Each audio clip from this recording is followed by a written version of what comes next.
that thin theological view that some Christians have of what it is to have faith is profoundly wrong. It is unbiblical. And that's where we have drifted to this idea that people say, I can be against something in my mind, but I don't have to do anything about it.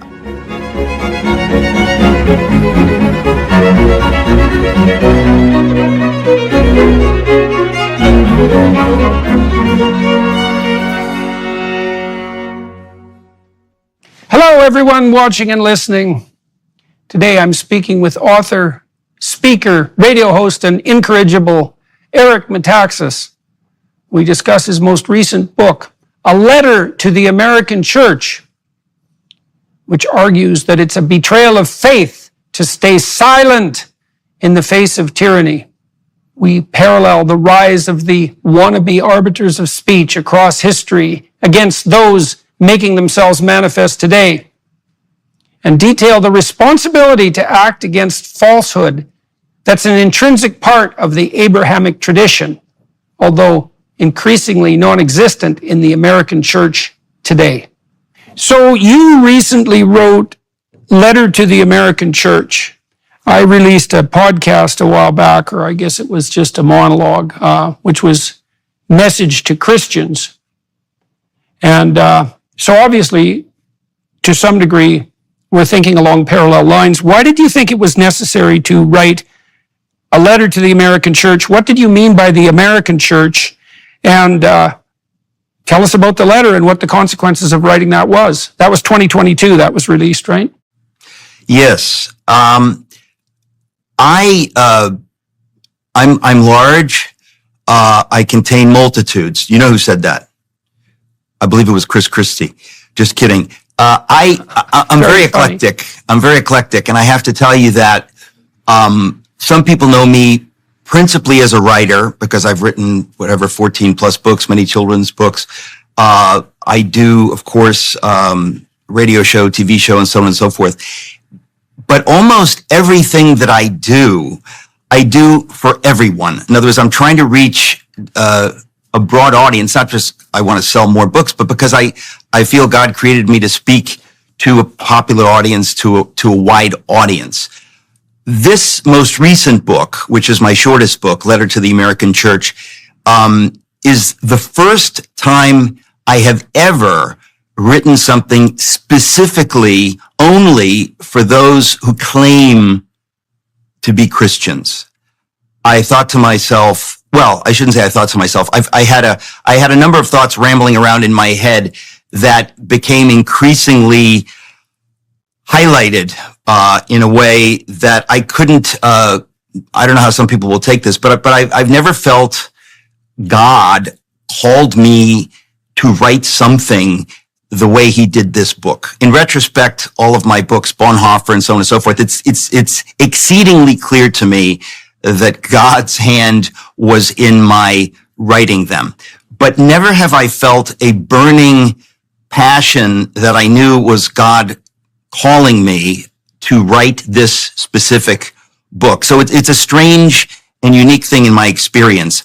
There's if you think of the title Letter to the American Church, it would be natural to think, what kind of hubris are we talking about here that somebody would dare to write Letter to the American Church as though he's some modern day Paul or something like that. But on the contrary, because I felt it was God wanting to say this, I had more humility than ever in writing it, thinking that I cannot get this wrong. I have to really be sure to take myself out of the way as much as possible to let God say what He wants to say. And I don't mean this in any mystical sense, but I was very sober-minded to write something with a title, Letter to the American Church. And the reason I wrote it in a nutshell is that in 2010, I came out with my longest book, a biography of Dietrich Bonhoeffer, the German pastor who was involved in the plot to kill Hitler. I knew when I was writing that book that it sort of, I could smell what was happening as I was writing that book. I could smell that in our future, in the West, not just in America, but in America specifically. And with the events of the last few years, let's say the last 3 years, it was impossible for me to avoid the thought that just as the silence of the church in Germany opened the door to hell on earth, which we now know because we know what happened. And of course, I document it in my Bonhoeffer book and in this new book, Letter to the American Church. But the thesis of this book, Letter to the American Church, is that precisely as the German church was silent, and precisely as that opened the door to hell, to every kind of evil, it is the silence of the church in America now, this minute, that is similarly opening the door to hellish things on a number of fronts. The parallels are so marked. Even the parallel of the excuses given by theologians and Christians in the 30s who said, we don't want to speak out against Hitler. We don't want to, these are our reasons. Dramatically similar parallels among many evangelicals and others in the American church today for why they are being silent on issues that they ought to be screaming about, issues that you and others have shouted about, the evil of the transgender lunacy, and on and on and on and on. So I said to myself, I can't believe it, but the parallels are so dramatic to the silence of the church in Germany that I am just burning to speak this, hoping and praying that God in his grace would use it to wake up those who might be awakened. We know that some people will insist on sleepwalking to the abyss. They cannot be reached. But I know that in Germany in the 30s, there were many good pastors who got this wrong. Many good pastors who were fooled, deceived, who allowed themselves to be deceived until it was too late. Many of them woke up and then it was too late to do anything. So I wrote this book hoping to reach those specifically who call themselves Christians, who dare to call themselves Christians, with the idea that they would say, yes, I have been complicit in my silence, in my inaction. These excuses are not biblically based. I must speak out. Okay, so let me ask you, there's a lot there. So let me go through some of the questions that we might address. I'd like to know what you mean by God's hand, say, rather than your hand in your writing, and so that people can understand exactly what you mean by that and how that appears to you and how you distinguish your voice, let's say, from the spirit of inspiration. Then I'd like to know what events of the last 3 years that you think are particularly problematic, because there's no Hitler staring us in the face at the moment, so that's the obvious historical parallel. There's systems of warring ideas, and you're on the Christian side of that war, let's say. You said dare to call themselves Christian, which is an interesting phrase. So let's start with your description of some of the books that you've written is that they were inspired, and my sense is that you can separate out an attempt to write a book for instrumental reasons from an attempt to write a book to put forth what you believe to be true, right? Now, they're mingled a little bit because you sort of have to select your audience, although when I wrote my first everything book, is by definition mingled. There's no getting around that unless a demon is speaking and you're doing automatic ghostwriting or something like that. In other words, we are created in God's image, and inevitably, you can say this about the New Testament itself, about the New and Old Testaments. I mean, they're inspired, but Paul does not erase his personality to speak for God. God created Paul with his personality so that God could use the medium of the human being that is Paul to say what God has to say. So it's different from, there are people I know who will hear the voice of God. They will hear God speak a sentence or speak a scripture or something. I'm not talking about that. That happens, but that didn't happen to me. For me, it was, and it's a funny thing. It's like developing a muscle where you become increasingly sensitive to, you're able to use it. And I think literally over the decades, I've become more sensitive to, in other words, in the past, I think, since I became a Christian, rather dramatically in 1988, I wanted every moment God to use me, to use me in my gifts, which are strange and various. And I've always, assumed that he would, and that he was doing that. And in the various books that I've written, in the various things that I've done, even in the jokes that I've cracked, that God is with me. But over the years, I've become a little bit more sensitive to these moments where I feel, I would say, God is particularly in this. I can sort of feel it. It's almost like a highlighter going over something. The words are the same, but you could sort of see this highlighted. The text is highlighted or something like that. I don't mean that specifically with my books. I'm talking about my thoughts and things, that I think that these thoughts feel like God is particularly behind them. Could I be vaguer? I'll try.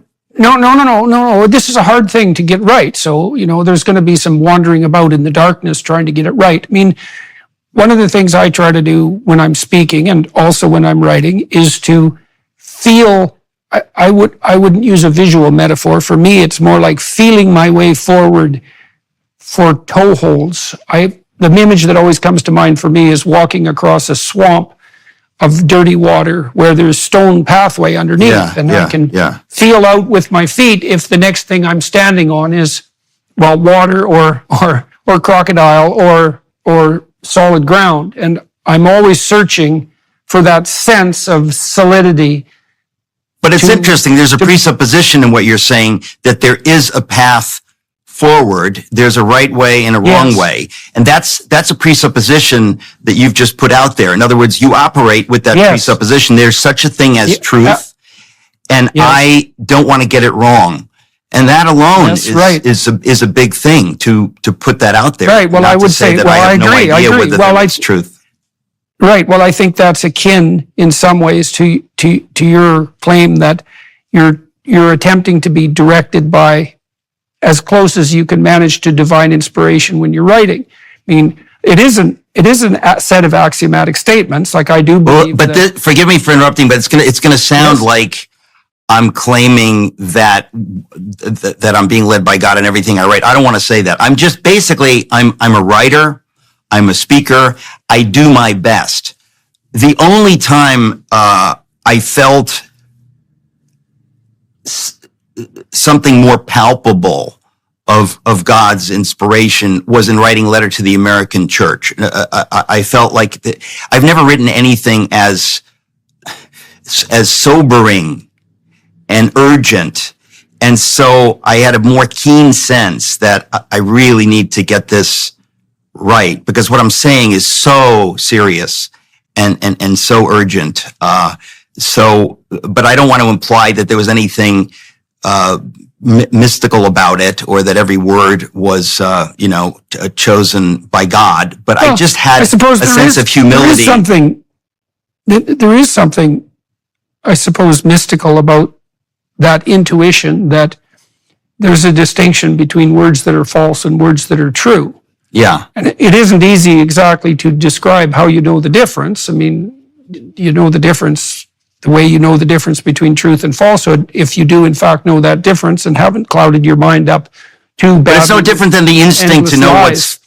It's no different really than the instinct to know what's funny if you're a jokester, as I am, to know the timing of why would it be funnier if I hesitate, if I stutter the phrase, why will it be funny? Or the timing, all those things are instincts that we all develop in our various ways through life, or at least that ideally we would. So it has something to do with that. It becomes, it doesn't feel conscious. It feels like something that it's an inner knowing, a sense of things. But I mean, I've had numerous genuinely mystical experiences, miraculous experiences. But that's not what I'm talking about here. Here I'm talking about just what it is to be a writer. But as I say, it kind of became pointed with Letter to the American Church because of the seriousness of what I was writing. Well, okay, so let's turn to that now. Because of the seriousness of what you were writing, and you pointed specifically to the events of the last 3 years, and this is probably what'll get this whole discussion canceled on YouTube, by the way. Good. Because that's increasingly happening. Yeah, well, Yeah. 3. They've taken 3 of my videos down in the last month, by the way. What is it exactly that you think is afoot? Why do you think it's akin to the sorts of things that were happening while the totalitarian state was rising in Germany? And You've just said it. The YouTube canceling your conversations. How extraordinarily preposterous and sick is that? It's mind-bending that in the West, we would have some arbiters out there deciding what is okay and what is not okay. That's despicable. Speaking as an American, it is profoundly anti-American. I think of the blood of patriots who died for freedom of speech. So it is, on the one hand, deeply offensive to me in that way, but as a human being, it's deeply offensive to me. As a Christian, it's offensive to me because I believe that we are all free to speak truth. So the idea that we would be alive at a time in the West, where in places like Canada and America and the West, somebody would dare to be shutting down what you and I and most people know are perfectly wonderful conversations. We know that it's not like, well, yeah, I guess they had a point. They had less than no point. And by my show, the Eric Metaxas show, was flourishing on YouTube, getting more and more subscribers. I'm very eclectic. So, some of it is comedy. Some of it is serious discussions about faith. Some of it is politics. Some of it is, I'm interviewing, authors about their books. 2 years ago, I dared to have Naomi Wolf, who was one of my classmates at Yale, liberal feminist. I had her on the show. I interviewed her. Talk about vaccine. I didn't even choose the subject. I had a few other people on the show to talk about some things, but the show was not focused, on those kinds of things. But YouTube wiped my program out completely. Didn't just take some videos down, wiped the entire program. The Eric Metaxas show ceased to exist on YouTube. And I thought to myself, if you're standing back objectively looking at the situation, you'd say, well, that's interesting. Why would they do that? In other words, this doesn't look good for the people at YouTube. They look like fascists. They are acting in a fascist way. They are globalists. They are cultural Marxists. But of course, there's a good dose of fascism in there. They don't believe in freedom. They don't believe in free speech. They have an agenda, and they have tremendous power, which they are now using because, as we all know, they are scared to death of the truth. They are so scared that they're willing to look like the monsters that they are because they have nothing left to lose. So when we say, what are the parallels to Germany in the 30s? You don't suppose that in 1933, most people knew what was coming. Nobody could have dreamt of the death camps. I mean, they didn't discuss the final solution for another 8 years. Nobody saw what was coming, but people with eyes to see, people like Dietrich Bonhoeffer, they could smell this. They said, if you follow the dots, they lead in this direction. The people who are seizing power now and being allowed to seize power now by cowardly people, by confused people, those people trying to seize power, when they get the power, they're going to use it for very wicked ends. Their presuppositions are the antitheses of our presuppositions. They are atheistic. They don't believe in good or evil. They only believe in power. And the cultural elites, the globalist cultural elites today are working with the same presuppositions. They couldn't care less about the things that most of us would take for granted, the dignity of the human being, the sanctity of life, all of these things that people have lived for and died for. They are not only not interested in those ideas, they're at war with those ideas. And so there are, some parallels that we can make and some that we can't make, but basically you and I have never seen anything like this in the West. And it's astonishing the speed at which these things have been happening. In the last week, YouTube took down my discussion about what is a woman and associated issues in that direction with Matt Walsh.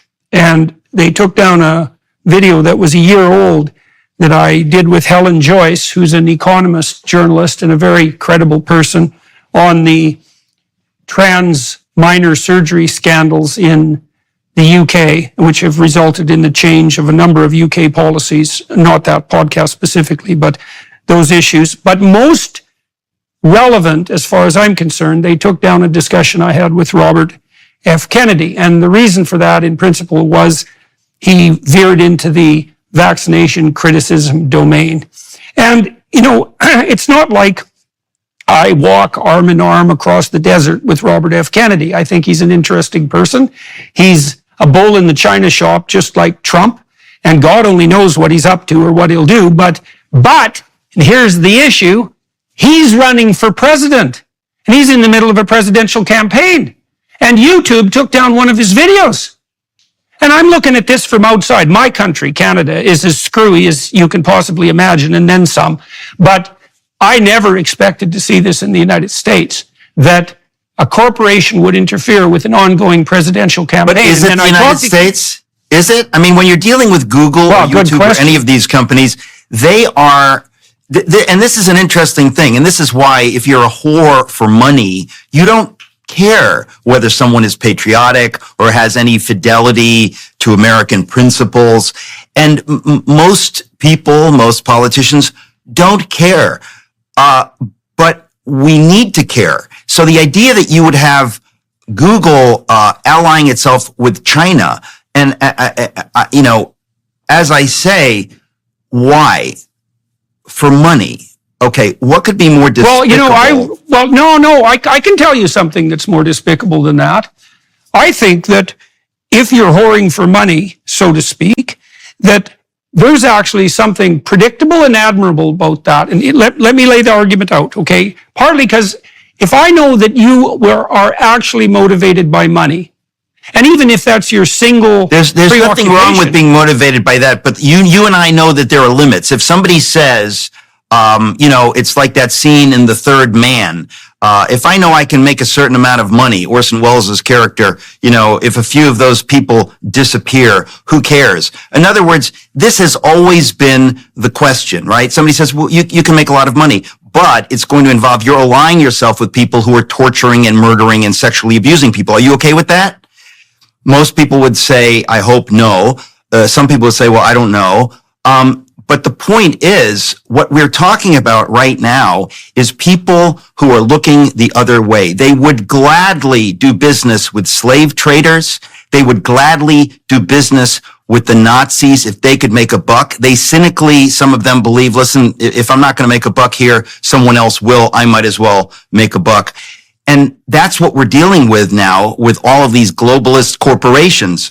Well, I think it's worse on the YouTube front because they've left me alone up till now.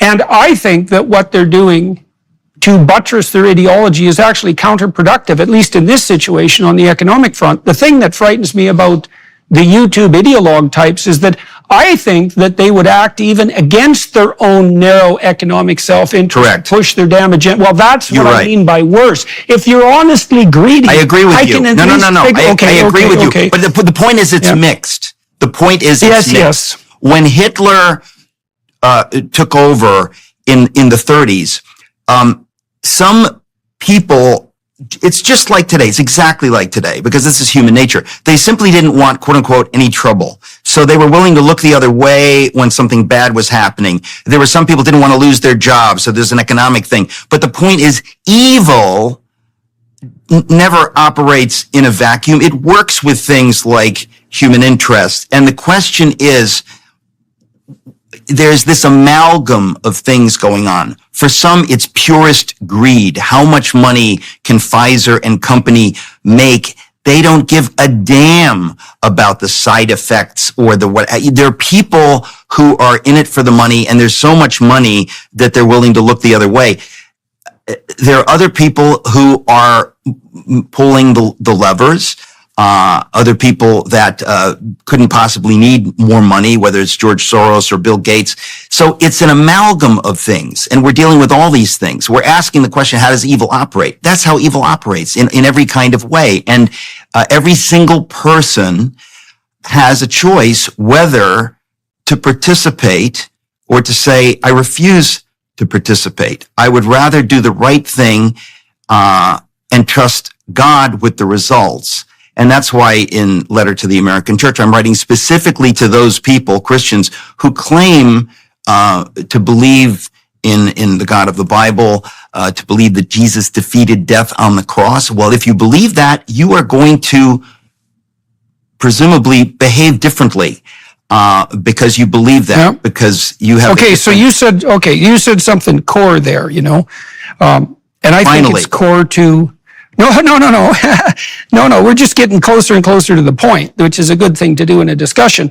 So you're implying and also stating explicitly a theory of Christianity. And one of the key points that you just made was that if you have faith, which, by the way, I think is a form of courage, it's a form of existential courage, it's a decision to stake yourself on something, you will, you said, do the right thing and let God take care of the consequences. Okay, so my understanding of that is that I've been trying to conceptualize faith, I suppose, to some degree, and the atheist types and the materialists think that faith is the willingness to suspend disbelief in the service of a fairy tale.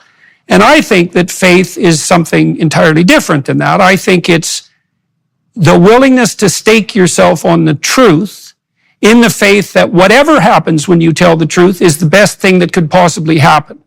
And that regardless of the short-term consequences, right? Because people lie because they want to manipulate the short-term consequences. They think they can get away with it. They think they'll gain something from it.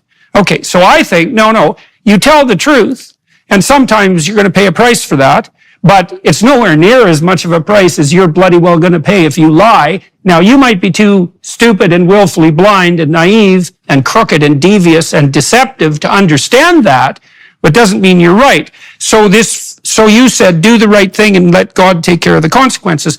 Well, that's a statement of faith. Now, this letter you wrote, is that the message that you're sending to the American church? Are you telling people, say what you believe to be the case or suffer the consequences? Is that the central issue? In a word, yes. That was two words, but it was the same word, so it counts as one word. Yes. That's the thesis. If someone claims to believe in the God of the Bible, which I do, then there's no question that God requires of us to behave as though we believe what we claim to believe. And one of the theses of my book, Letter to the American Church, is that just as the German church drifted tragically in its conception of what is faith, so too the American church has drifted. In other words, they have adopted a kind of Enlightenment rationalist view of faith. Faith is what I believe, which means what I believe intellectually. I assent to these ideas. So I tick these boxes. these theological boxes. Somebody says, what do you believe? And they say, well, go to the website of my church. There's a statement of faith. That's what I believe. Well, that's a fig leaf. It does not fool God. It does not fool the devil. If you actually believe what the Bible says, what the Nicene Creed says, if you actually believe those things, you will behave as though you believe those things. It will affect your life. You will live with courage, because you know too much not to live with courage. You're afraid of living fearfully. So I thought to myself, that idea, Bonhoeffer wrote a book, The Cost of Discipleship, where he famously talks about cheap grace, because the excuse given by the Germans, the theologians and pastors at the time, was that, well, it's all about grace. It's less about what we do, because Luther said, oh, we're not saved by our works. Well, congratulations. You're correct. You're not saved by your works. However, there's a little scripture in the Epistle of James that says, faith without works is dead. In other words, if you're foolish enough to believe that you can have faith and not evince it in how you live, then you're a fool. Then actually, biblically, you have no faith. And so I think that bad idea about grace and faith, which, we get, and again, these are always, these are good ideas taken to extremes, right? Oh, faith is what I believe. Yes, that's a nice idea, but it can become unmoored from the reality that what you believe has to be lived out. It has to be an integral part of who you are. It has to be holistic. And the Germans were particularly guilty of this. And what I'm saying is that the American church is particularly guilty of this today. And it's always manifested in the idea that, oh, we shouldn't be political. And I thought to myself, what? That's preposterous. If you're against slavery, and you live in the mid-19th century, people will say, oh, you're being political. Just stick to the gospel. Well, that's what Hitler said to the pastors. Just stick to your little gospel. I'll worry about the Third Reich. I'll worry about everything else. You just worry about your little theology. And that thin theological view that some Christians have of what it is to have faith is profoundly wrong. It is unbiblical. Your theology has to be lived out. It has to be integrated into every part of your life. And that's where we have drifted to this idea that people say, I can be against something in my mind, but I don't have to do anything about it. I don't have to live out my life heroically. I don't have to put my life on the line. I don't have to put my career on the line. If you believe these things, then of course you have to put your life and your career on the line. Otherwise, it's obvious you don't believe these things. The Bible is a root of wisdom, inspiration, and spiritual nourishment. The Hallow app empowers you to explore the Bible's profound teachings and to effortlessly incorporate them into your daily life. A great place to start while you deepen your understanding of the Bible is to check out Father Mike Schmitz's Bible in a Year, available on the Hallow app exclusively for brief daily readings and reflections. Here you can dive into an extensive library of Bible reading plans accompanied by insightful reflections and audio-guided meditations. Whether you're a seasoned Bible reader or just starting your journey, Hallow provides a platform for you to engage with Scripture like never before. Studying the Bible's literary brilliance has influenced countless writers, poets, and artists throughout history. By studying the Bible yourself, you'll gain a deeper appreciation for the power of storytelling, symbolism, and metaphor, enriching your understanding of literature across different genres. The Hallow app also helps you connect with a community of like-minded individuals, sharing experiences, insights, and encouragement along the path to spiritual growth. Download the app for free at hallow.com/Jordan. You can set reminders and track your progress along the way. Enrich your education and nurture your mind and soul today. Download the Hallow app at hallow.com/Jordan. That's hallow.com/Jordan for an exclusive free trial of all 6,000 plus prayers and meditations. Okay, so the works issue, this is how I understand it. You tell me what you think about this, if you would. So what I thought Luther was trying to establish, and I think this is wise, is that just because you have the privileges of a king doesn't mean that you're, walking the road to the kingdom of heaven, right? The mere fact that you've been provided with, or perhaps even earned, that's more complicated, with a certain degree of material prosperity isn't a signal message from God that you are on the right side of things. So you can't confuse works with grace or with redemption. And you can't assume that someone who's rich is a more moral agent than someone who's poor merely because they have plenty. So that's the point I think Luther was trying to make. That's my understanding. I wrote a 450-page biography of Luther, and nowhere in my book do I touch on that idea. So I think it may follow from some of what Luther says, but I don't think principally what you just said is an important point, but I don't get it from Luther. I mean, I get it from other places. He doesn't seem to me ever to have worried about that. That doesn't seem to be on the list of things he was dealing with. I could walk back my claim. I would say then that my understanding is that that's the underlying rationale of the Protestant claim that you're not saved by works. It's more that the works themselves and their manifestation aren't inevitable proof of what would you say, God's appreciation for your existence. All right, let me put it this way. The point, and I think my dear friend Dennis Prager and I would differ on this, and it came out in your conversation with him. But I think the idea, one of the principal ideas of the New Testament, and one of the principal things that Jesus was trying to say to clarify, why many of the religious leaders of his time were off, was that what you think, your inner life is vital, is central. So if you write a big check to some wonderful charity, yes, it counts. It goes to help, medical research for cancer in children. Yes, there's a reality there. But if in your heart you only did it to impress some woman that you want to sleep with, God sees that. He doesn't just grade you on the externals. He's interested in your heart, in the disposition of your heart.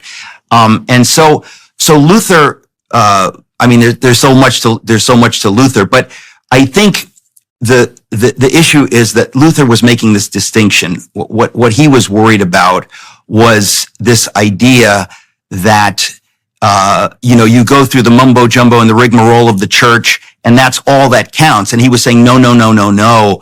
It is your faith that counts. In other words, right. And you're making an existential case in some ways for that faith, which is that it's not assent to a series of explicit propositions, but a mode of conducting yourself in the world. And part of that mode is that you say what strikes you as true. That's what you do. That's how you live your life. And if you do that, well, that's part and parcel of having a genuine Christian faith. Yes, it reveals that you believe there's such a thing as truth, and B, that you believe that the author of that truth, who is God, is with you in this. In other words, you don't say, well, hey, I'm just gonna do this because it's the noble thing. It's like, no, I believe in a reality where God is with me and only with me when I speak the truth and live the truth, and I can trust him with the results. How do you trust yourself? How do you trust yourself?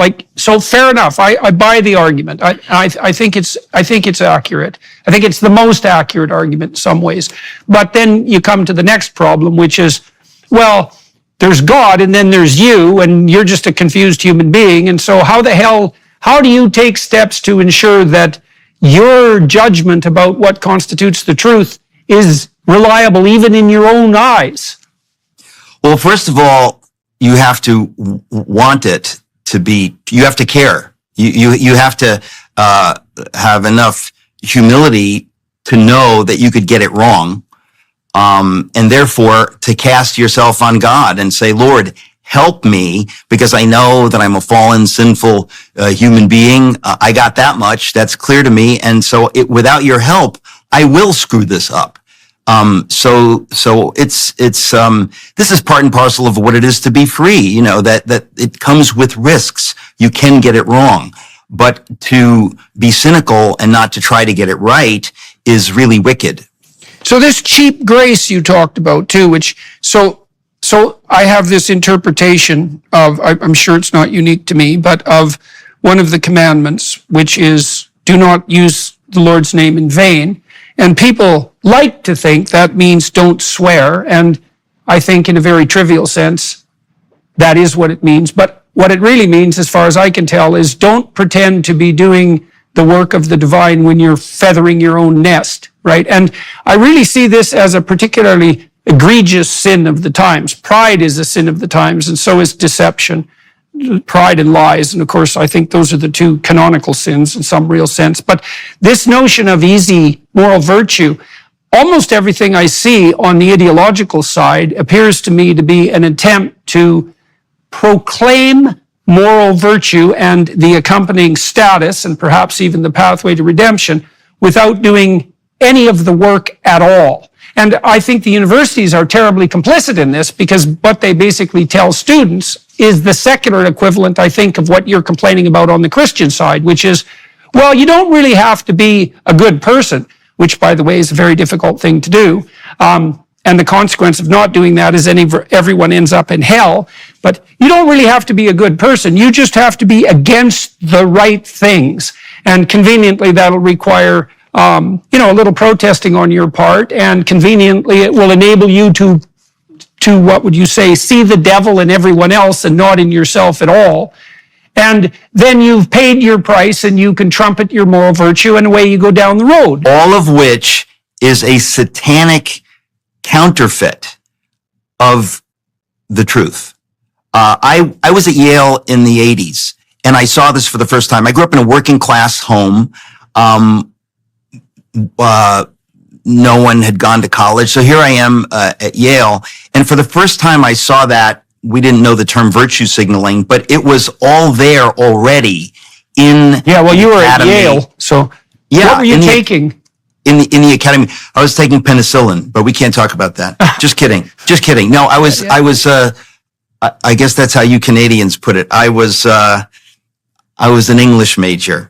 At Yale. English literature at Yale, yeah. But the thing is that concept, well, I managed to avoid critical theory and all that, although I did once escort Jacques Derrida across a courtyard with an umbrella. I wrote a poem about it. But the point is that while I was there, for the first time I saw the virtue signaling, and I was taken in by it. I was young and naive and foolish. And I, for the first time, saw, you don't say this, you say this. Be careful about this. But, we don't say Oriental, we say Asian. We say, this is what we're supposed to believe, that all of that kind of stuff. And I kind of thought, oh, well, to get along, I guess I have to, yes. But it was there in strength in the 80s already. And of course it filtered its way down into the culture. And right from Yale and right from the English department, as a matter of fact. That's quite right. Quite right. Yeah, it's unpleasant to talk about, so let's avoid it. But the point is that it is ultimately, there's great irony. Irony is the happy way of putting it. It's think about this. You're dealing with cultural Marxism. They don't believe in God. They don't believe in truth. They don't believe in good or evil. They believe in nothing but power. But somehow they have to cannibalize truth, and they have to talk about things like racism, and they have to talk about things like that's right and that's wrong, and we care about the marginalized. And of course, what we want to ask is, excuse me, why do you care about those things? In other words, you say racism is wrong. I agree, but I know why it's wrong. Why do you say that it's wrong? If you don't get your values from the Bible, which says that we're all created equal in God's image, if you get your values from quote unquote science and blind Darwinism, then who's to say that some people aren't more evolved than others? In other words, according to what you claim to believe, you have zero basis on which to make any claims about morality, about what's right or wrong. So you're gaslighting all of us. You're telling us, shut up, don't ask questions, do this, don't do that, don't say this, don't say that. And everybody is kind of bullied into going along with it. Oh, okay. But we ought to say, excuse me, not only are you wrong about everything, you don't even have any basis on which to make any of these claims. So the idea that this was born in, Derrida, Foucault, critical race theory, Gramsci, this kind of bubbles its way through the decades until here we are living with madness on every front. To be pro-reality is to be a radical in this day and age. To be a revolutionary and a radical is to be pro-reality.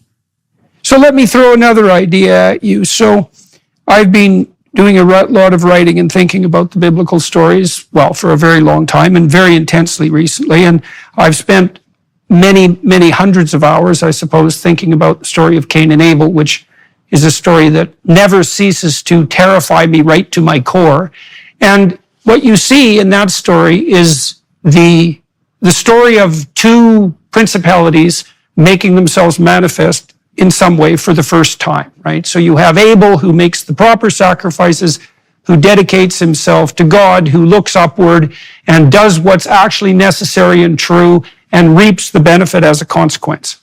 And then you have Cain, who, he's not so much into the sacrifice thing, and his sacrifices are second rate, and he's trying to pull the wool over the eyes of God, and that doesn't work out very well. And so then he calls God on God's misbehavior and says to him, I don't know what sort of cosmos you think you've hacked together here, but I'm busting myself in pieces and all I get is misery. Why don't you straighten yourself up? And God says, well, if you did things properly, things would probably go okay for you. And that makes Cain murderously angry and envious and resentful and bitter and cynical. And so then he goes and kills Abel. And I think that's exactly what's happening today, is that what we point to as Marxism is just the most recent rational manifestation of the eternal spirit of Cain. And what do you think of that? I mean, you're a religious thinker. Do you think that's accurate? I think you're a pretty sharp cookie. I think you're ready to go professional. Honestly, that's a wonderful. All in, man, all in. No, but I mean that's a wonderful exegesis. I had never thought of that really, but it seems to me dead on, and I think that it only took me 40 years to think it through. Yes, well, but the thing is, what you just said. I don't remember your phrasing, but it's the same thing over and over and over again. In other words, we're talking about human nature, right? And in fact, you see this happen even earlier in Scripture than Cain and Abel, when Adam and Eve make for themselves aprons of fig leaves, right? In other words, that's the first religious act. Religious in the negative sense. Let's fool God. We know something's wrong, okay? So all human beings throughout history have known something is wrong. How do we address it? Well, that's what religion is, right? We say that there's this gulf between us and the gods. There's this break. How do we deal with that? Well, that's what religions purport to do, to somehow repair the breach or to climb the ladder from here to there. We know we're not there. We need to get there to heaven, to someplace other than here. How do we do that? How do we appease the gods? How do we lure the gods into coming to our aid?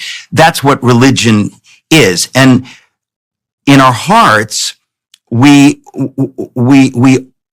often do it in a way that there's deception. In other words, it's like, well, how do I fool God? Adam and Eve say, we're going to cover our nakedness with fig leaves. Now, which apparently aren't a very good covering. I talked to Matthew Pajot about that, and fig leaves turn out to be not exactly the sort of leaf that anyone with any sense would ever use to cover themselves. So it's a pathetic attempt as well as a deceptive attempt. Well, I didn't know that, nor is it relevant, but since it's your show, we're going to let that ride. Let me tell you why the fig leaves are insufficient. God then, this is just an amazing thing. You've probably seen this, but I'm fascinated by this, that in the first few verses of Genesis, it shows Adam and Eve doing something to sort of fool God. They know something is wrong. Because for the first time, of course, something is wrong. They're no longer walking with God, and they've broken the relationship with God. And they try to do something about it. And God deems what they have done insufficient, and it says he makes for them animal skins. In other words, blood had to be shed. Innocent animals had to be killed, and blood had to be shed in order that they could be covered, which is, of course, a prefiguring of the sacrifice and the death of Jesus. Blood has to be shed. You think you can cover these mistakes on your own with these little religious acts and things, and God says, no, you don't understand the depth of the horror. Blood, innocent blood has to be shed to cover what you have done. And of course, when you refer to Cain and Abel, it's the same kind of thing. I'm trying to do this and this, and God says, no, this is what's required. Right, it has to be a real sacrifice. That's Abel's sacrifices, right? And there are also sacrifices that involve blood.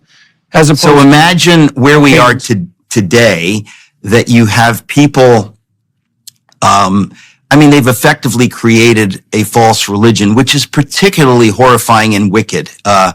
It's almost like we're seeing it now with the sheer lunacy of the pride juggernaut, that everybody has to be bullied into agreeing with whatever it is. And not agreeing, but celebrating and worshiping. Yeah. It's way more than just agreeing. If you don't say Heil Hitler loud enough, people will look at you funny. Why you seem to say Heil Hitler with some trepidation? Perhaps you don't like the Fuhrer. In other words, if you don't heartily express your enthusiasm and approval of X, Y, and Z, people look at you funny. And so if you don't have any connection to God or to truth or to reality, then you look around and go, oh, what do I need to do so that people won't look at me funny, so that I might not lose my job or lose my friends? What do I need to do? What do I need to post on social media? How do I need to outperform? What do I have people? To not say? And so that's, again, you see this all through history.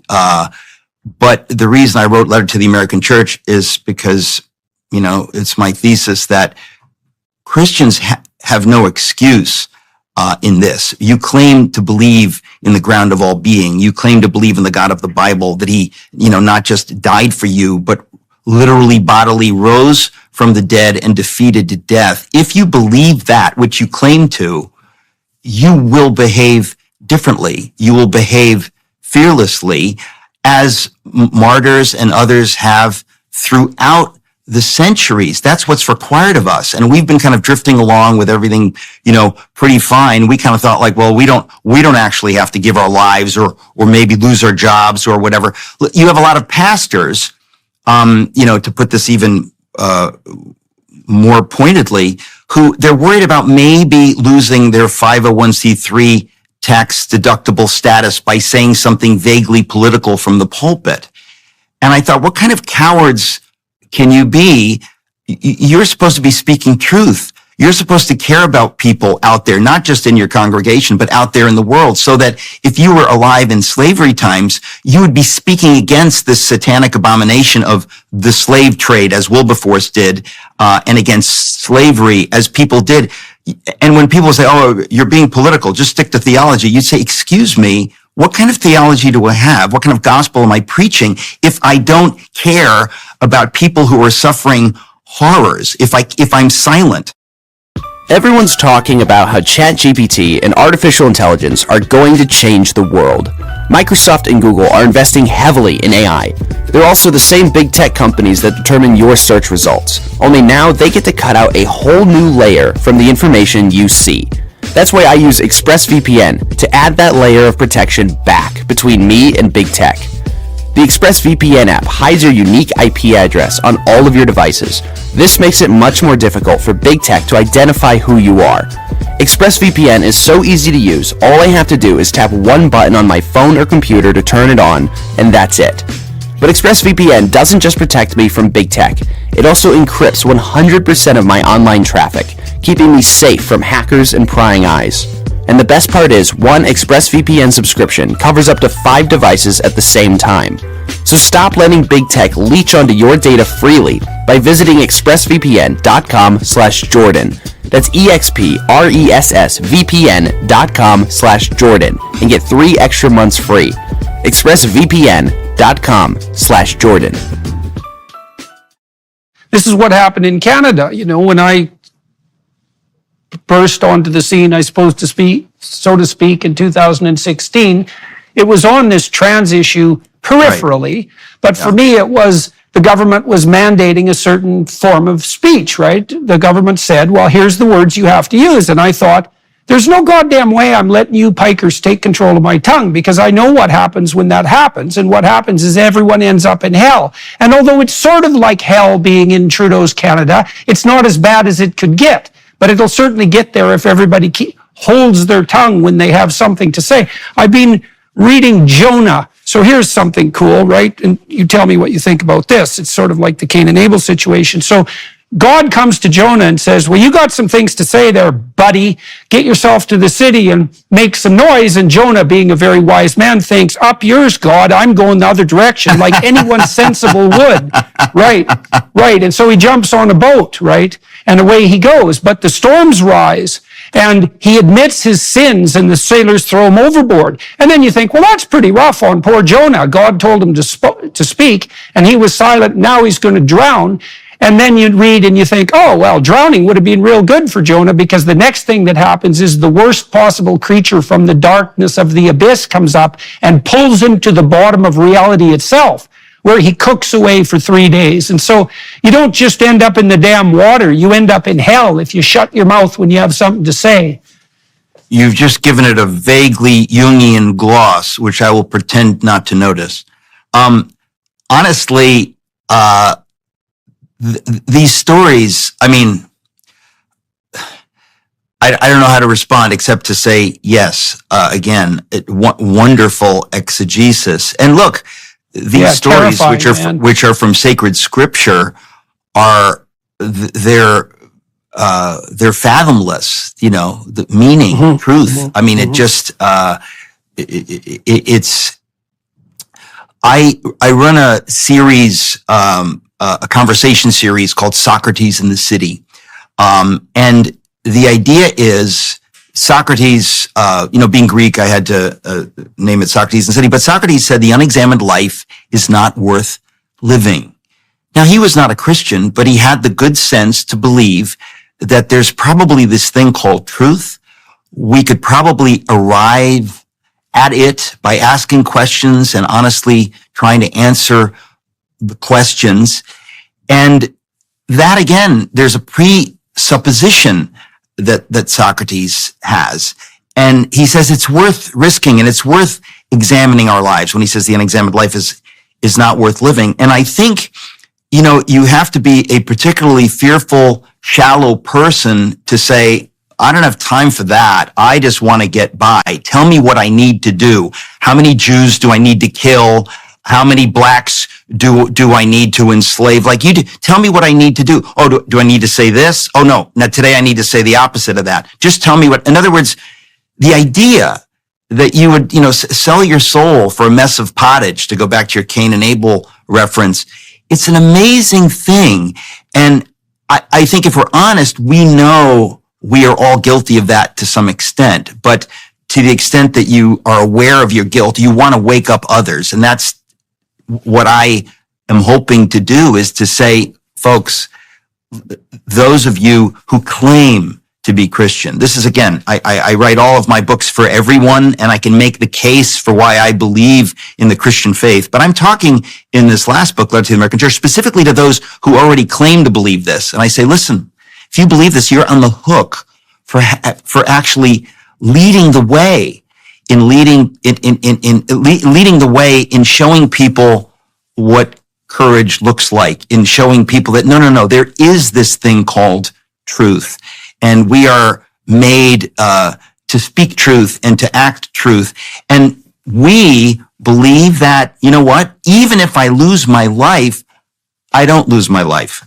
But, you know, Bonhoeffer, famously, when he was being led to the gallows, you know, he knew that, he says, you know, this is the end, but for me, the beginning of life. If you know that Jesus has risen from the dead, you know that this is not all there is. You're going to live dramatically differently than someone who's scared to death of dying. And so what I'm saying to those who claim to be Christians today is you ought to be leading the way. You pastors ought to be shouting this from your pulpits fearlessly. All of these lies, all of these efforts to silence us are satanic. And by the way, they are harming human beings, just as the silence of the pastors in Germany led to the you mean the kids harming, with double mastectomies? You mean those human beings? That is one prominent example. If you care about them, and by the way, God commands us to care about them and to love them, then you will speak up for them. If you don't, you're not loving them, and God judges you as guilty. And he will hold you to account because you claim to believe in the God who says you're supposed to care about them. So that's one issue, one very dramatic issue You know, today. too, there's a line, I was just writing about this the other day, about stripes. And so Christ says, if you do not know and you transgress, it's something like that, you will be punished with a certain burden of stripes. But if you know and you sin, then you will be punished much more harshly. And this is the situation the Christians you're addressing actually should find themselves in, because they've already made this claim to know, right? They've already made this claim to faith and are attempting to accrue the status that goes along with that. And some of them actually do know, you know, that they need to tell the truth or else. And the notion there is that if you do already know that and you still lie, you're going to be punished much more harshly than those who lie who are also ignorant. And I believe that's also true. I certainly saw that in my clinical practice. Because it's partly because if you lie, there's a sin there, obviously, because you go off the path. But if you know you're lying and you're transgressing against your own moral code, then not only are you lying in the moment, but you're betraying your innermost self, right? You're betraying your ultimate core in the most real sense. And you are absolutely 100% going to pay for that. And so is everybody around you. And this is what terrified me. I want to ask you why you became a Christian. Like, what terrified me into religious submission was it just seemed like the thing studying to do the at the Holocaust. Yeah. Okay, well, you went to Yale and you were in the English department. And that was before you had a conversion. What happened to you? What happened in the conversion, and why did you switch your tune? That's the funniest way of putting it that I've ever heard. Thank you for that. Why did I switch my tune? Yeah. I was raised in the Greek Orthodox Church, and I had a vague faith. At Yale, which is was then, and of course is now dramatically more secular, hostile to genuine biblical faith, hostile to the American ideas of freedom and so on and so forth. I, foolishly drank that Kool-Aid and drifted into genuine agnosticism, and I was dramatically lost. I was really, I wasn't some proud atheistic sinner.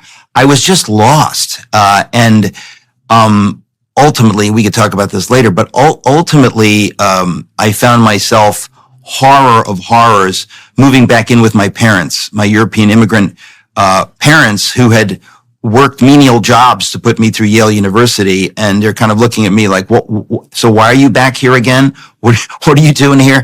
But I was totally lost. And in that season of my life, I was 24. I got this horrible menial job as a proofreader at Union Carbide in Danbury, Connecticut.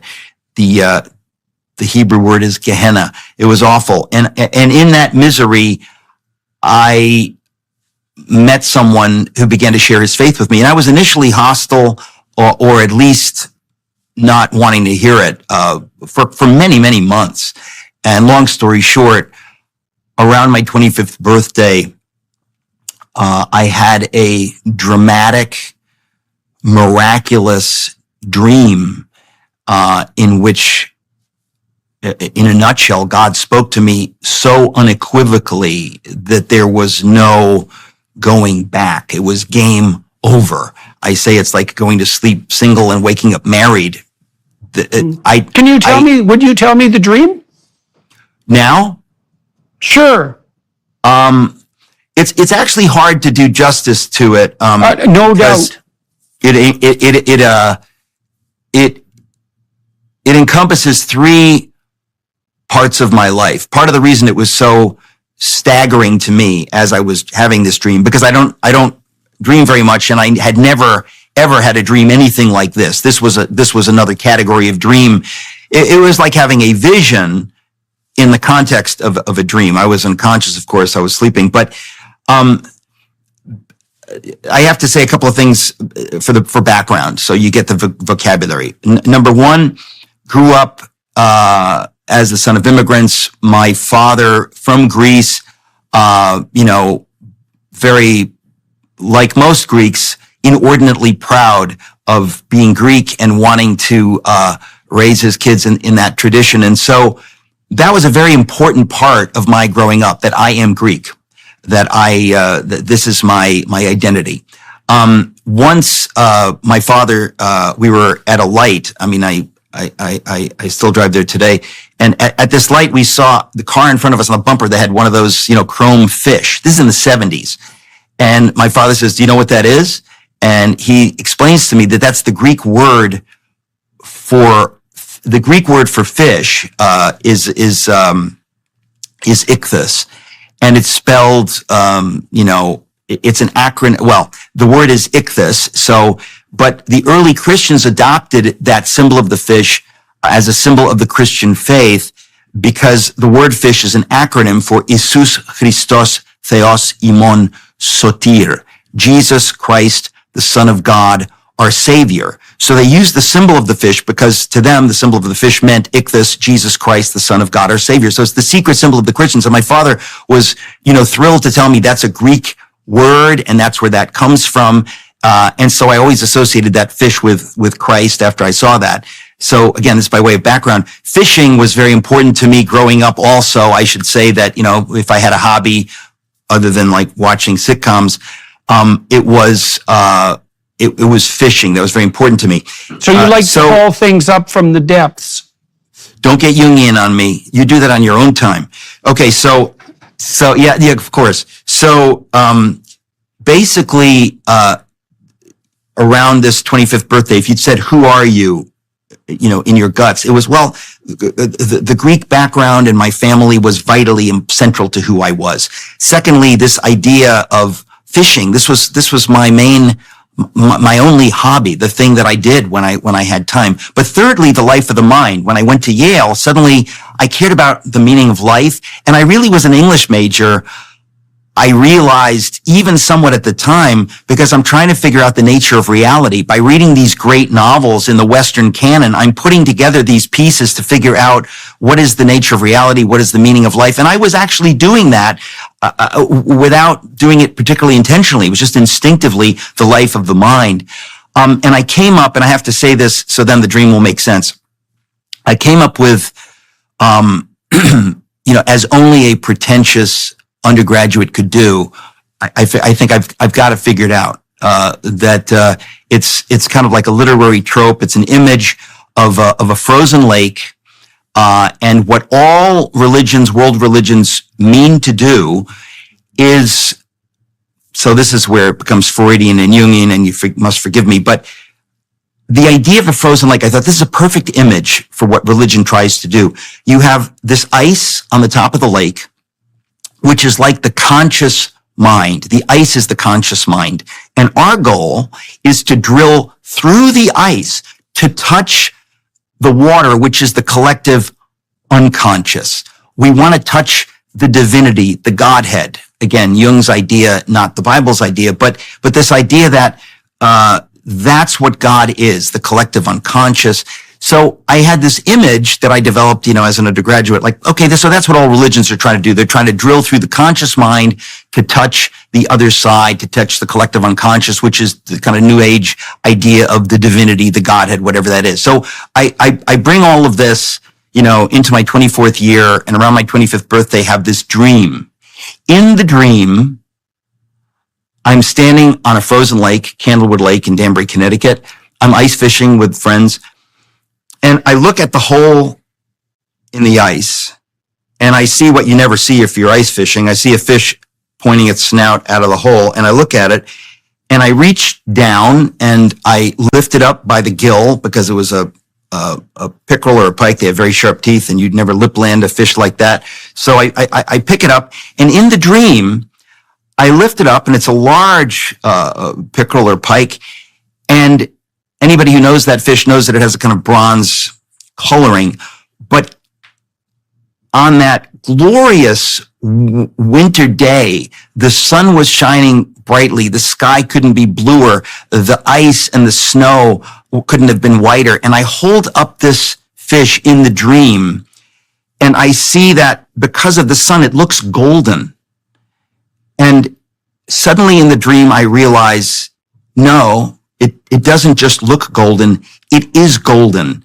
It is a golden fish made of gold, like in a fairy tale, but it is alive, a living golden fish. And in that moment in the dream, God effectively drops this into my head, like in paragraphs. I knew this is God saying to me in this dream, you wanted to drill through the ice to touch inert water, to touch the collective unconscious, the divinity, the Godhead. I have something else for you.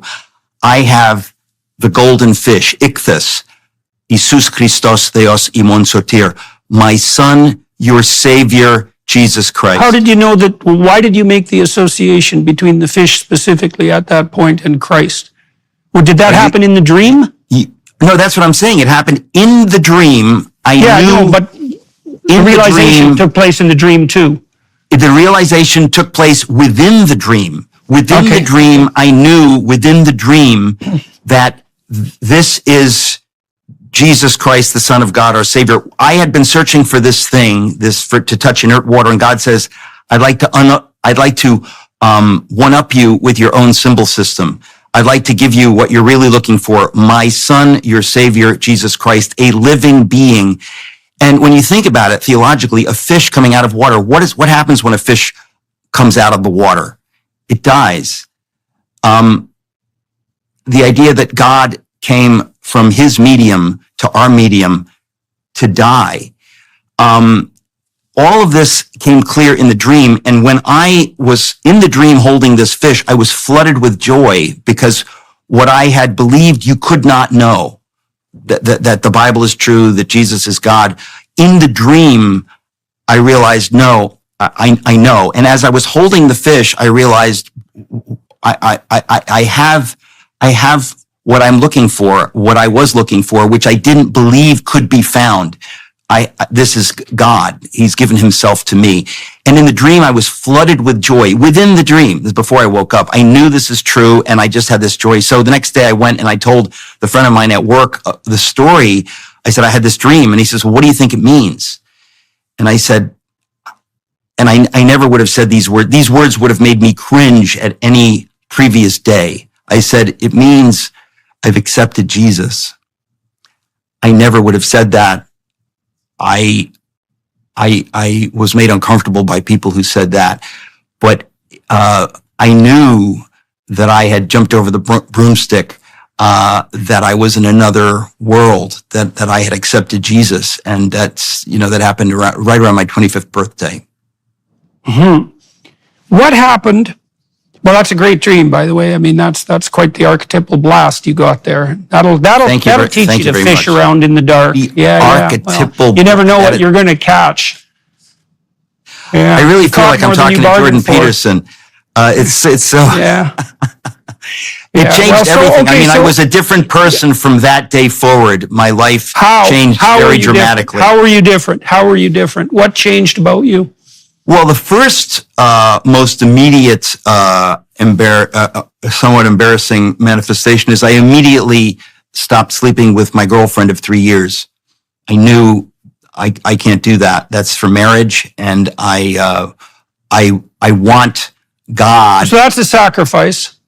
Well, yes and no, in the sense that, people often say that God always outgives you, that whatever you give up for him is nothing compared to what he gives you. And I had such a sense of his presence in those first days of my conversion that I thought I wouldn't give that up for anything. I wouldn't do anything to hinder that. That personal relationship with the God who loves me and died for me and created the universe, that it was so beautiful and extraordinary that you wouldn't do anything to screw that up. You just know that that's more valuable than anything. Well, and again, but I have to be real clear again, I was unconscious during this dream. This wasn't like I reasoned my way to this and I could take any credit or particular pride. This happened to me. So this is the definition of a gift from God. I knew it was a gift from God, and I just thought I don't want to screw that up. Right. So how did you change in your behavior? You said you stopped sleeping with your girlfriend, and so is that not good enough for you, Jordan? Yeah, that's pretty dramatic. That was pretty dramatic for me at age 25. I'm sure it wasn't, and I suspect for your girlfriend too.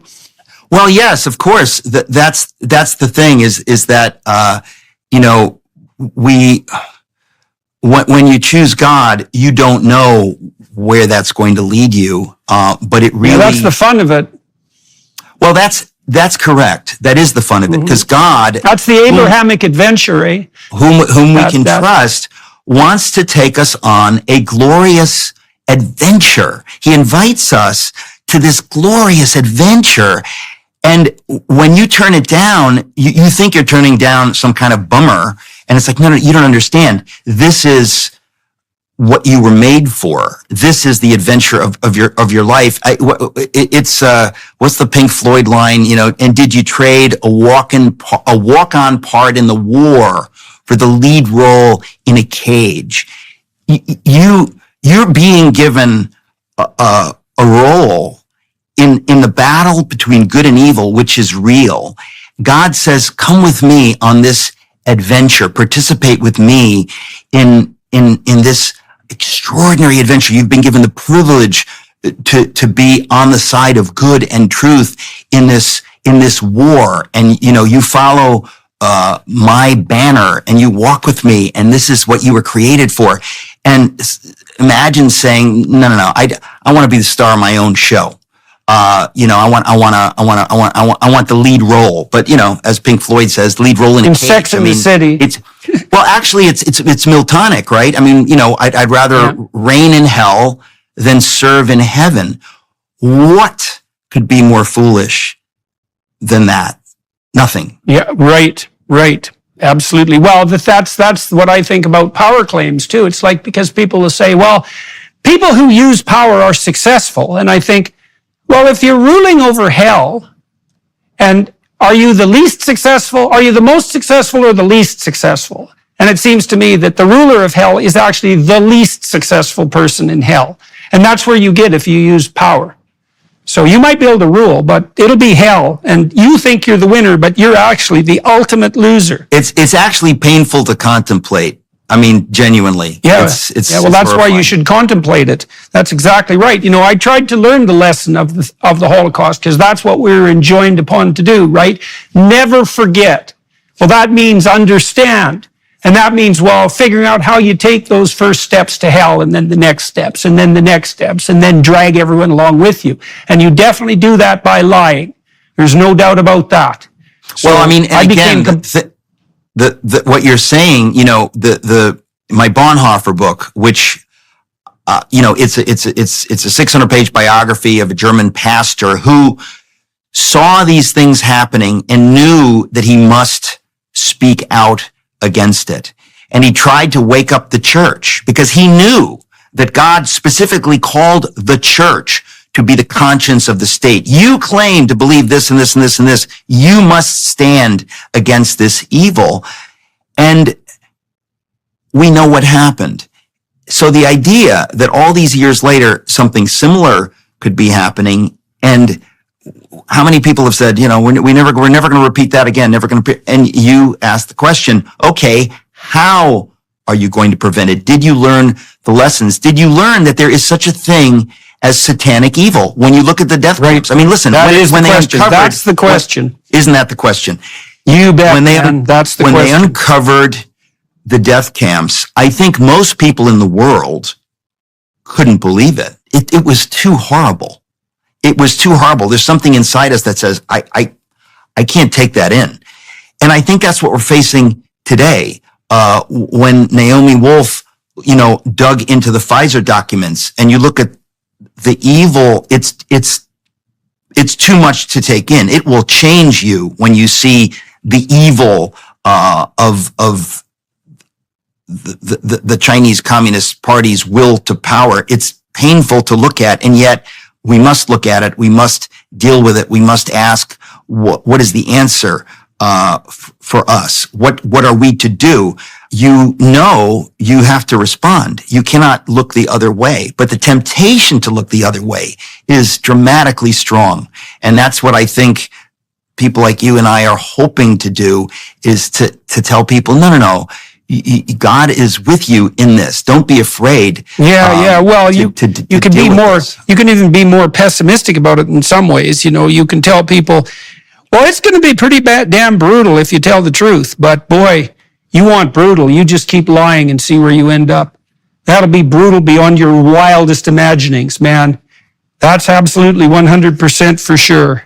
In the course of writing this new book, my shortest book, Letter to the American Church, I came to the conclusion that as horrific as it is to think about what the silence of the German church led to, the silence of the American church now, if we do not repent and begin to speak out boldly against every one of these things, the result will be worse, even if possible, than what happened in the Holocaust. Yeah, well, we're more powerful now.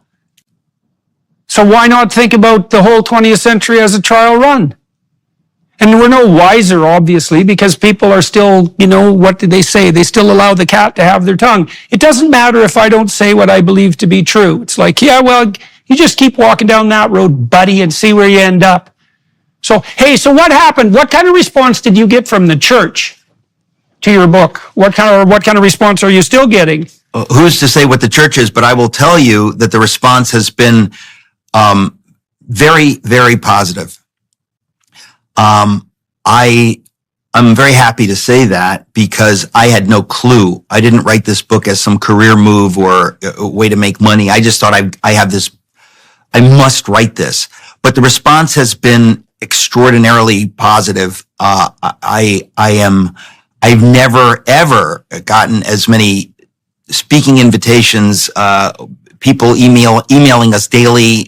I bought 20 copies to give it to every pastor in my area. I've been thinking this with the thank you for saying this and stuff. So it's, in fact, later, next week, I'm flying to LA to film a documentary, which is this book in film, form, to get the message out to a wider audience, because the response has been that dramatic. In fact, I spoke about this at a church in California some months ago, and some people there who are in Hollywood, and they said, we've got to make a documentary film of what you just said of this book. We've got to get this message out. So I can say with cautious optimism that the response has been genuinely better than I had feared,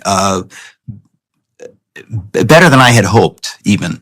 And you can understand why I'd be glad to say that, because I have hope. In other words, I feel that there are people joining the battle. There are people understanding, you know what, I got this wrong. And I see that now. I was, in the early days of COVID, we shut down our church and we just did whatever the government told us to do. We'd never seen this before. But you're seeing, first of all, wherever I'm invited to speak, it's usually by some heroic pastor. And the story is the same every single time. They say, our numbers in this church have tripled, quadrupled, quintupled because we were brave in the early days of COVID, we kept our church open, and people are flocking to us because they say those people must know something. They seem to believe in freedom. They seem to believe in something, and those churches have exploded in numbers. The churches that were playing it safe are withering. It's like when Jesus curses the fig tree. Safe, right? That's no church plays it safe. No Period. actual church. No, absolutely not. No, a real church is the most dangerous place you could possibly be. Well, that's right. And so that's the safest. Yeah, how weird is that? Well, of course. Well, you know that truth is paradoxical. Well, that's just the nature of things. But I have to say that, it's kind of like if somebody says to George Washington in 1776, "Hey, George, how do you think it's going? I'm seated here on the very island, across the East River, which is not a river, from where they had the Battle of Brooklyn, the Battle of Long Island." And if you'd said to George Washington in 1776, "How's it going? How do you think it's going to go?" In the natural, his answer would have been, "We don't know. If Providence be for us and we fight with everything we have, God may give us the victory." But he wouldn't have said like, "Hey, we got this, it's good." No. And that's where we are now. We are in a battle for freedom between good and evil. And our job is to fight. Our job is to fight and to look to God for leadership and guidance, and the results are in his hands. But the response to this book has given me reason to hope that we might fight on and might eventually win in some ways, and might eventually what would a victory look like? I've wondered about this on the Russian-Ukraine front, but let's talk about on this front. Okay, so there's a victory. All right, so what are you aiming at? What's the victory here? What does that look like compared to what's happening now? The restoration of this nation, America, to foundational principles, to the Constitution, the draining of the swamp that is the deep state, the unelected bureaucrats who are at war with we the people, who are at war with the freedoms enshrined in our founding documents. That would be a big part of it. The idea that we would again be free, that I would go to vote and know that my vote is genuinely counted. I wouldn't doubt that. There are a host of things that would happen. Our freedom to speak the truth, whether it makes people uncomfortable or doesn't. Our freedom to question things like, is this vaccine a good idea? Our freedom to question whether there was chicanery in that election. I mean, that's basic stuff, that we have the freedom to question these things, and people can say, "You're full of it." And we can say, "Okay, let's debate it. Let's discuss it. Let's open the books. Let's look into it." That's so basic. And those are foundational principles. And, to put it on a higher plane, when Lincoln talked about a new birth of freedom, I think it would look like a new birth of freedom, a reestablishment of freedom and of the promises, quoting Martin Luther King Jr., the promissory notes of our founding documents. We have yet to live out a lot of that. In many ways, we've gone backwards in the last 50 or so years. And so the bureaucratic deep state, these people that have become authoritarian, anti-American, anti-freedom, I mean, all of that has to be dealt with. And I think that, we don't know where it's going to go, but not to try, not to fight and to try and to pray and to do that is just, beyond pathetic. It's complicity with evil. And Bonhoeffer didn't say it probably, but it's often associated with him. Silence in the face of evil is itself evil. Not to speak is to speak. Not to act is to act. God will not hold us guiltless. There are many people that think like, I'm just going to take a third, I'm going to be neutral. Yeah. And you think, no, you don't get to be neutral. What Christ says about neutral people in the book of Revelation. right? Yes, I Hot's do. good, cold's good, but sitting in the middle, you better Yeah. watch the hell out, buddy. Well, Right? it's sort of funny though that people, again, this is the parallel. He didn't phrase it just like that. No, he didn't. But in Germany, this is what a lot of these religious leaders thought. They thought, well, there's a safe religious path. We're just going to stick to quote unquote preaching the gospel. We don't want to get political. We don't want to speak A against the safe evil of the religious Nazis. path. And that's when you realize that the parable of the talents in the scripture talks about that somebody who cynically says, I'm going to take this talent. I'm going to bury it. That way I can't lose it. And it's like, no, you don't understand. God requires of us to be all in. If you're not all in, you're judged guilty. And there are a lot of people that right now are just wanting to not get involved. I don't want to be divisive. I don't want to bring this stuff up. And you realize, well, God is asking you just to try to get it right. You might not get it right, but you have to try. And to not try and just to cover your rear end ends up being wicked, because people are going to suffer because of your silence. People are going to suffer because of your inaction, your passivity, and trying to paint it along some religious lines makes you even more guilty, because you're trying to give this religious excuse for something that is at war with God himself, with his purposes.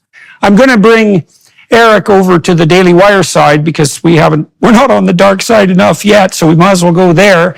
And we're going to talk a little bit about how his ideas developed, how they made themselves manifest across time. We did that a little bit with his description of his quite remarkable dream. And so if you people who are watching and listening are inclined, you might want to head over there. It's not such a bad idea to throw a shekel, so to speak, the Daily Wire way at the moment, because YouTube has decided to go to war with us and them, let's say. Of course, we didn't say anything inflammatory today, so just to maintain the peace. Can I say something inflammatory, one final inflammatory thing?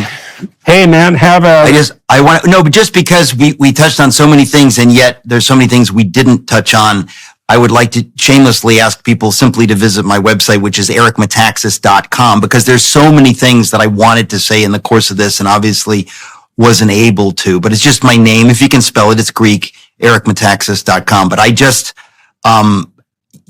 talking to you, Dr. Peterson, it's such a joy, because there's so many directions that we can go in, and so many directions that we didn't get to go in. But these things are important. These are all profoundly important, beautiful things. And let me just say thank you to you from the bottom of my heart for being a courageous voice in the midst of the din around us.